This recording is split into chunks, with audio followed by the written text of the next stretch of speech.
So many always ask about socialization with homeschoolers, but in our case, it's we actually have to say no to some things, and we just can't say yes to all the socializing. So many times, like, our days are busy with appointments and field trips and all the extra things, lessons and stuff.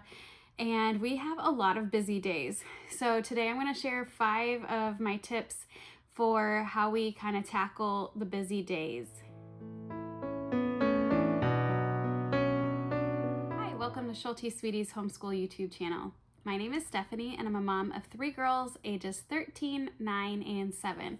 This is our 8th year of homeschooling. Today's video is actually a collaboration by Shauna at Homegrown Homeschool and Devine at Calm in the Chaos Homeschool, and there will be a playlist down below linked of other moms sharing some tips that they have to how to get through those busy days and hopefully be an encouragement to you. We've been homeschooling for 8 years now, and we have had a lot of busy days. Honestly, like, sometimes I miss, like, in 2017, the year that we first started homeschooling, we didn't get to do a whole lot because I had broken my ankle, I had a newborn, we had a co-op, but like, we weren't doing a lot of things, and I miss that time when we were at home a lot more during homeschooling, as well as, like, you know, during the big C word. That first year especially, we didn't do as many things as well, and it was just kind of nice to be home and chill sometimes and actually get schoolwork done. I know a lot of times I just feel like, oh, we haven't done this, we haven't gotten our schoolwork. So I'm going to give you 5 tips for how we kind of go through this, for helping those busy, crazy days, and how hopefully this can be encouraging to you. So the first thing I think is give yourself grace. And this is easier said than done. Know that they are learning no matter where they're at, whether you're on a trip, like a travel vacation, or you have appointments, they're still learning no matter where they're at. And so it doesn't have to be book work. So give yourself grace. I am sometimes the worst at this. I always like, oh, we have so many days that we're doing book work, but there's all these other days that we aren't. But as the years have gone by, I'm like accepting it that some days we will get to book work and some days we won't. So hopefully that's a reminder to you that it's okay to have some of those busy days, like, and they're going to be okay. The next thing kind of goes along with that is school doesn't have to take place in just the 9 to 5 or 9 to 3 or however long school time is. It can be in the evenings, it can be on the weekends, however best fits your family, and maybe in like a season. That might be what works best for you to do in the nighttime, or do it on the weekends when things are just chaotic. And that's okay to have different seasons too. Like, we had that, like, when my dad was sick, we would postpone school and we would just be with him as much as possible because I knew he wasn't going to be here much longer.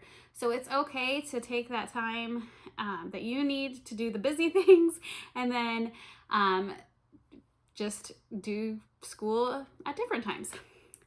The next one is, I think it's really important to have some different things, whether it is like different apps on their devices, or videos that they can watch, or podcasts, audiobooks, things like that are they're able to do on the go as well. So like those things can be important. Sometimes, like, you just don't feel well, you have sick days and things. Some of those things where you're watching a show together that's educational can be a nice break and a nice change in things as well. Another thing that we do is I have some curriculum that I am able to just, like, if I know one of my children are going to go to like my mom's overnight, I will like pack up some different workbooks that some of them they already do, like Explode the Code, spelling. We have mathematical reasoning and language smarts from the Critical Thinking Company. So some of those things, like, I just give those to my child and tell them what I expect of them, or I tell my mom, and they're able to do that and whip that out in just a little bit at my mom's. Plus, they're usually reading and doing some other things with her, crafting a lot of times with her, or baking. And so I always am like, they're getting still getting some of that book work, maybe not exactly all the curriculum and lessons that I would be doing with them, but we're not necessarily missing a day either. So it's nice to have open and go things that maybe you don't actually have to teach, but they can do independent. The last thing is number 5 is have some goals. Like I'm not great at making goals. I will say that.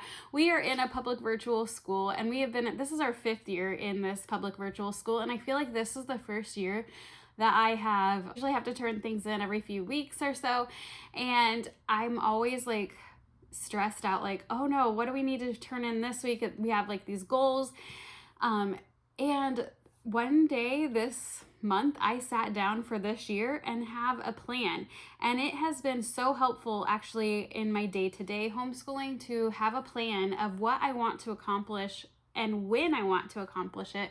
So I kind of already have that goal, and so it doesn't really matter quite so much if we are doing that subject every single day, but if we are meeting those goals that I have already made. So that has been actually a game changer in my homeschool this year with like, okay, I can ease up. Like we don't have to stress so much about getting that book work done day to day as long as we meet those goals still.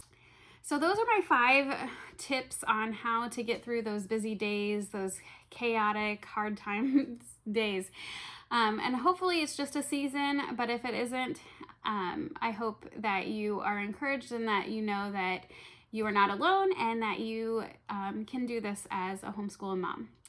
Don't forget to check out the playlist down below of other moms sharing some tips of how to get through the busy times as well. Maybe you'll pick up some other tips. I hope you have a great day, and I'll talk to you later.